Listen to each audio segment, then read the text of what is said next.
Hello and welcome to another video of CalcNerd. Today I'm going to be wrapping up my two-part tutorial series on the I/O tab of programming. So let's get right into it. So I'm going to go into Edit Example. That's what EX stands for, in case you're wondering. So today I'm going to be talking about the I/O, which stands for input and output, and input's the first thing, output is down here, but it's to input and output stuff into a program so you can have interaction between the calculator and the person who's using it, basically. Control had a little bit of that, but not much. So we're going to start off. I actually already have my first thing. So all I have is input A on the screen right now, just to show you what input does. So I'm going to go out of this, and I'm going to execute this one right here. And it'll just have a question mark right there, and I can put in whatever number I want, and all it'll say is done because I don't have any conditions after input. So what input does is it puts a question mark on the screen, and you can input whatever you want, I believe. I think you can input even a string. So yeah. Gonna go back in to edit this right here. So now I'm just going to change the input to prompt.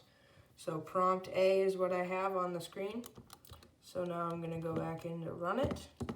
And what prompt does is gives you the variable that you had after it equals and a question mark. And it allows for the same capability of the input thing, except it has a little bit more stylistic kind of stuff. It has the A and the equals, which just makes it look a little nicer.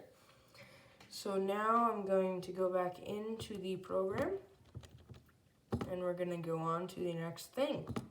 And if you at any point have any questions, leave them down in the comments, and I will try to respond to them as fast as I can. So now we're on to display. So what display does is it displays something. So you can have like display, or actually first what I'm going to do is I'm going to put 7 store into X and then display X.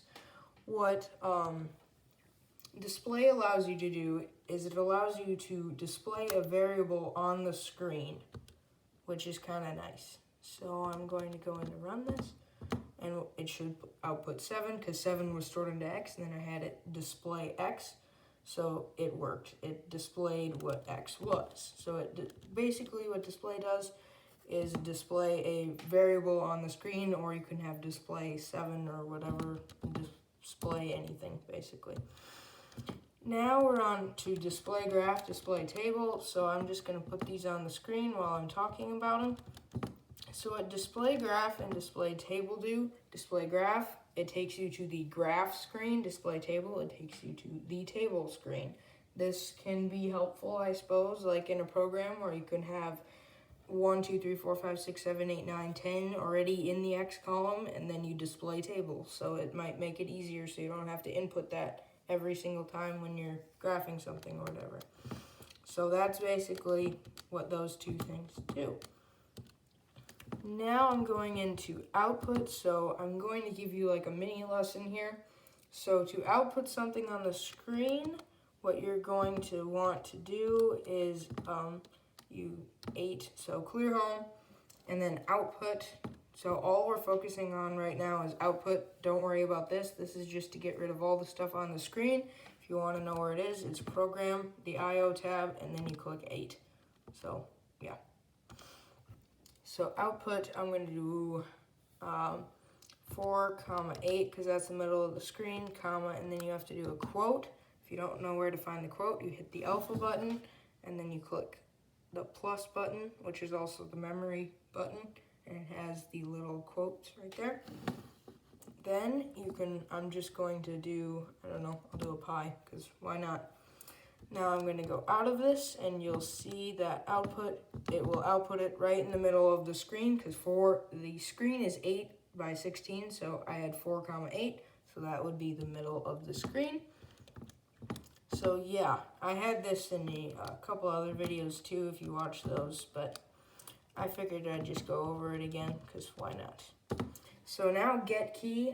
Get key is normally stored into the variable k. I suppose that's because K stands for key. I don't know. It could be another reason besides that, but that's what I think at least.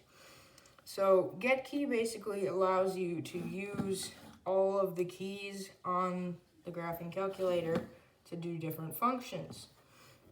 So you might be wondering, well, how do you do the keys? You can't just put y equals, window, zoom, trace, all that stuff. So the keys are actually numbered. So this is the first row. This is the second row. The down key is not in the second row. This is the third row. This is the fourth row, the fifth row, the sixth row, the seventh row, and so on. So when using get key, this is in the first row, and this is the first button in the first row. Therefore, it is equal to 11. This button is also in the first row. It's the second button. Therefore, it's equal to 12. So that would be 13, 14, 15. And I'll go over the second, third, and fourth rows because the second and third rows are a little bit more confusing just because it goes like this, and then I'll explain this row, and then it's the same throughout the rest of the calculator. So this is the second row right here. So this is 21, 22, 23, 24, 25, 26. So that was the right arrow key, or left arrow key, the up arrow key, and the right arrow key. Then this is the third row, so this is 31, 32, 33, 34. This is the fourth row, so it's 41, 42, 43, 44, 45. And that's how it goes for the rest of the stuff. This is 50s, 60s, 70s, 80s, 90s, 100. So 101, 102, 103, 104. I hope you get the idea there. If you're confused, drop a thing in the comments. So now I'm going to go back in, and we just went over get key. So clear home, clear table, and get calc, and the stuff below it, it's kind of weird. I will explain stuff in a moment. So, oops, that's not what I tried to do, so clear home, what it does is basic, and I went over it just a little bit earlier. It clears the home screen, which is not the graph screen. This would be the home screen. So that's what it does. It's basically the same thing as hitting the clear button, but you don't have to hit the clear button. So now I'm going to go back in to edit this. So that's what clear home does. We're going to go back in. I believe we're on 9 now. Yep, clear table. It clears the table. It's as simple as that. It doesn't do anything else. It just clears the table of all the numbers that were in it.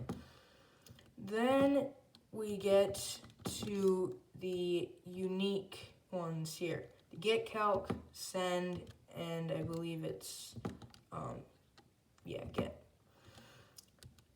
So I'm just putting those on the screen. So what these three things do, get calc is a function that can be used when you have two calculators. I don't even have the cover off this one. But anyway, when you have two different calculators.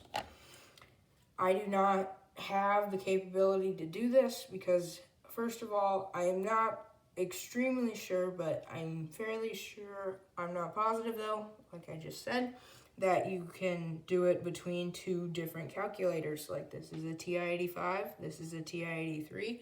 I don't know, I also have a TI-81 here. I don't know the capability between two different types. Now, if it was a TI-83 Plus and a TI-83 Plus, or a TI-83, I suppose, it might work then, but I'm not sure. So getCalc allows you to pull something from one calculator and put it on the other if you have the cable that goes in here, or on the TI-85, which I had, goes right there. So, and get and send kind of do the same thing. This allows for the capability to get and send things between the two calculators, and allows for compatibility to send programs and stuff like that. So it's an easier way to copy programs. You can also use Texas Connect, and that allows you, if you have like a newer calculator than this, or I believe the TI-83 Plus works with Texas Connect also, and you have the cable, that goes with your calculator. It allows you to put programs and stuff onto your calculator without having to type everything in. I personally do not have the thing, so I type everything in by hand, which can kind of be a pain sometimes, but other times it's well worth it. So that's what those three things do. So I believe that is really all I have for this video. I mean, there's one more tab. All it does is execute a program. So you can run a program inside a program. So yeah, that's also the third tab, just in case you were curious or had no clue what it did.